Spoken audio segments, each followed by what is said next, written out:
I am Muhammad Abdur Rahman, Duguri Alifuddin Fazil Degree Madrasa.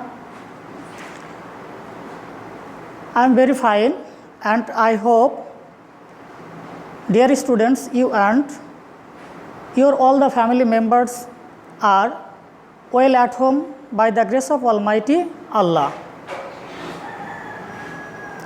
Because of the COVID-19, our government has given us instruction to take online class. So we are taking online class. Dear students, you must follow the rules of hygiene at home.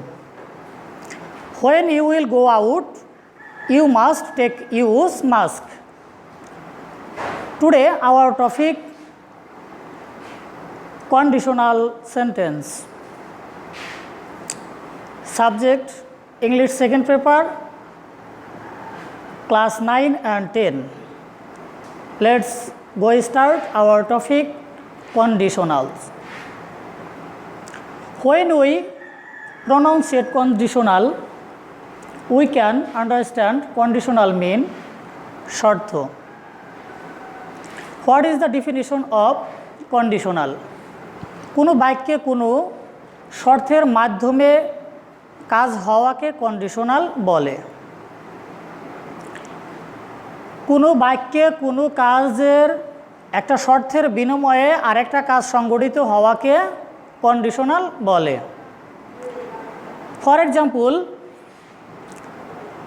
if he comes, I shall go. Here we find if he comes. যদি সে আসে, I shall go. আমি যাব। এখানে আমরা দেখতে পাই যে একটা কন্ডিশন, একটা শর্তের বিনিময়ে আরেকটা শর্ত। Another example is start now if you want to catch the train. Again, start now if you want to catch the train. যাত্রা তাড়াতাড়ি করো যদি তুমি ট্রেনটি ধরতে চাও। নেক্সট, এখানে আমরা দেখতে পাই যে দুইটি clause. In a sentence we can find two clause. One is if he comes, যদি সে আসে, and another is I shall go. If he comes is a if clause or dependent clause or subordinate clause, and I shall go is a principal clause or independent clause. Here also start now if you want to catch the train, the same sentence. So for this reason we have to know what is clause. What is clause? What is the definition of clause? যে শব্দ সমষ্টিতে একটি subject ও একটি finite verb থাকে এবং বৃহত্তর কোনো সেন্টেন্সের অংশ হিসাবে ব্যবহৃত হয় তাকে ক্লোজ বা বাক্যাংশ বলে। তাহলে আমরা বুঝতে পারছি যে ক্লোজের ভিতরে একটা শব্দ সমষ্টি থাকবে, এই শব্দ সমষ্টির ভিতরে একটি সাবজেক্ট থাকবে এবং একটি ফাইনাইট ভার্ব থাকবে এবং বৃহত্তর কোনো সেন্টেন্সের অংশ হিসাবে ব্যবহৃত হবে। আর যখন একটি সাবজেক্ট হিসেবে ফাইনাইট ভার্ব থাকবে, বৃহত্তর কোনো সেন্টেন্সের অংশ হিসাবে ব্যবহৃত হবে, তখন তাকে বলা হবে clause. For example, the boy said that I would help you. Here is the boy is subject and said is finite verb, and the boy said that I would help you is a clause. Now, principal clause. এখন আমরা জানব principal clause কি। যে ক্লোজে একটি subject ও একটি finite verb থাকে এবং মূল সেন্টেন্স থেকে আলাদা করা হলেও স্বাধীনভাবে অর্থ প্রকাশ করতে পারে তাকে প্রিন্সিপাল ক্লোজ বলে। প্রিন্সিপাল ক্লোজ তাহলে কি? যে ক্লোজে একটি সাবজেক্ট ও একটি ফাইনাইট ভার্ব থাকবে এবং মূল সেন্টেন্স থেকে আলাদা করা হলেও স্বাধীনভাবে অর্থ প্রকাশ করতে পারে, তখন তাকে প্রিন্সিপাল ক্লোজ বলে। For instance, everybody likes him because he is very honest. Here, everybody likes him is a principal clause because it can express the full meaning without the help of the sentence of because he is very honest. অর্থাৎ everybody likes him principal clause, কারণ এখানে কি করছে, because he is very honest এই বাক্যের অংশ ছাড়াও সম্পূর্ণ অর্থ প্রকাশ করতে পারছে। সো এটাকে আমরা বলতে পারি প্রিন্সিপাল ক্লোজ। নেক্সট পরবর্তীতে সাবঅর্ডিনেট ক্লোজ, যে ক্লোজে একটি সাবজেক্ট ও একটি ফাইনাইট ভার্ব থাকবে কিন্তু প্রিন্সিপাল ক্লোজ এর সাহায্য ছাড়া সম্পূর্ণ অর্থ প্রকাশ করতে পারে না, তাকে সাবঅর্ডিনেট ক্লোজ বলে। তাহলে সাবঅর্ডিনেট ক্লোজ কি, যে আমরা জানতে পারলাম প্রিন্সিপাল ক্লোজ যখন মূল সেন্টেন্স থেকে বিচ্ছিন্ন করা হলেও অর্থ প্রকাশ করতে পারে, বাট সাবঅর্ডিনেট ক্লোজ তার বিপরীত, যে প্রিন্সিপাল ক্লোজ থেকে বিচ্ছিন্ন করা হলে কি করতে পারে না, সম্পূর্ণ অর্থ প্রকাশ করতে পারে না, যার কারণে প্রিন্সিপাল ক্লোজের উপর এরা নির্ভর করে।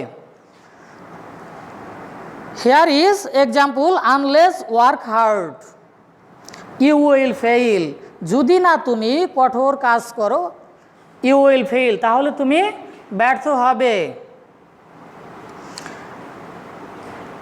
এবং আমাদের জানতে হবে finite verb, what is the definition of finite verb. Finite verb আমরা বলতে পারি যে সেন্টেন্সে একটি সাবজেক্ট ফাইনাইট ভার্ব থাকবে এবং ডেফিনিশনটা হবে যে ভার্ব সেন্টেন্সের বক্তব্য সমাপ্ত করে। সাধারণত ফাইনাইট ভার্বটা কি করে থাকে, সেন্টেন্সের বক্তব্য সমাপ্ত করে থাকে এবং সেন্টেন্সের সাবজেক্ট অর্থাৎ নমিনেটিভ কর্তা সাবজেক্ট ও নাম্বার অনুযায়ী যার রূপ নির্ণীত হয়। তাহলে আমরা দেখতে পারি যে ফাইনাইট ভার্ব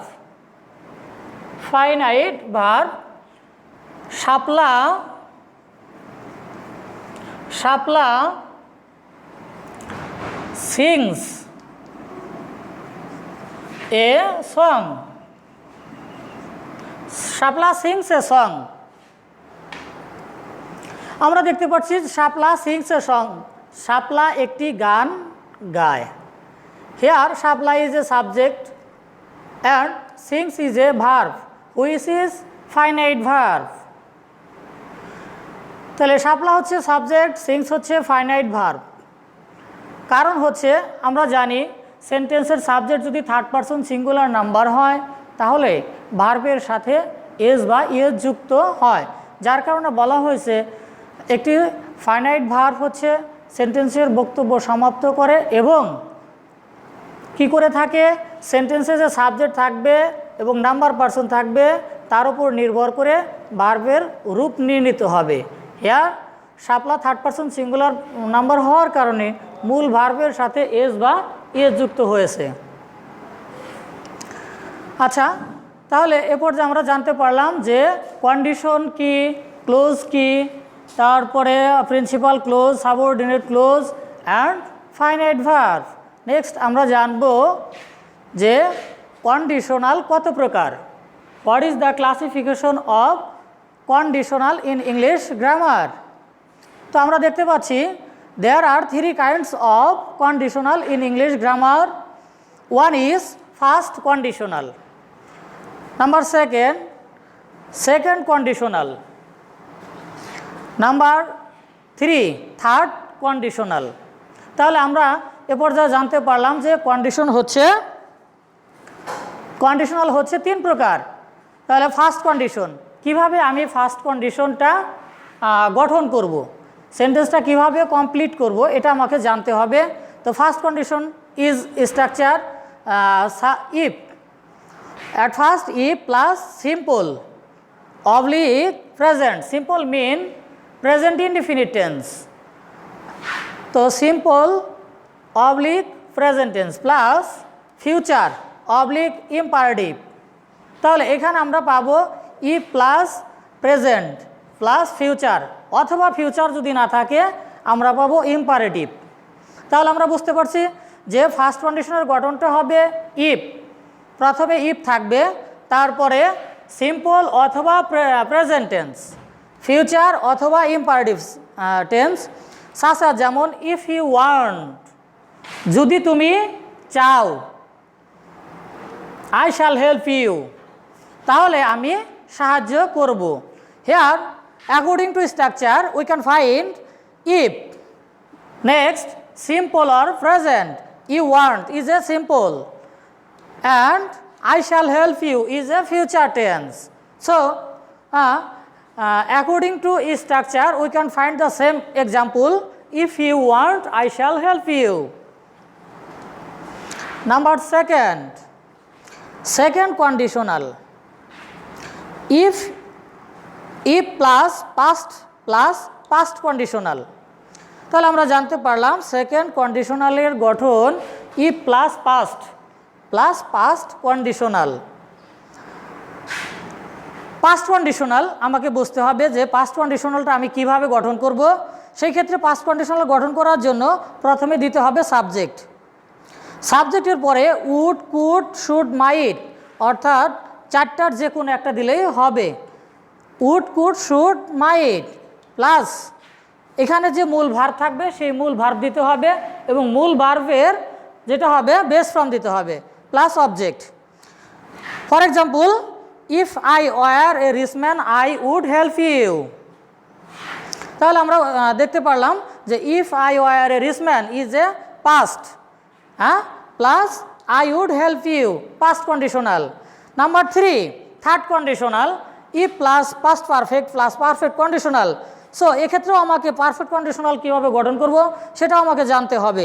সেক্ষেত্রে subject plus would have, could have, should have, might have, অর্থাৎ চারটার যে কোনো একটা হবে, প্লাস মূল ভার্বের পাস্ট পার্টিসিপল প্লাস অবজেক্ট। তাহলে আমরা জানতে পারলাম যে তিনটা কন্ডিশনের গঠন।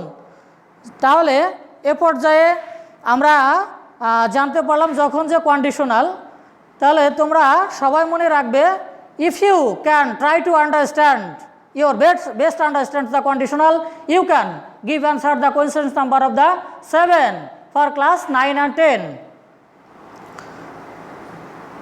তাহলে today is no more today.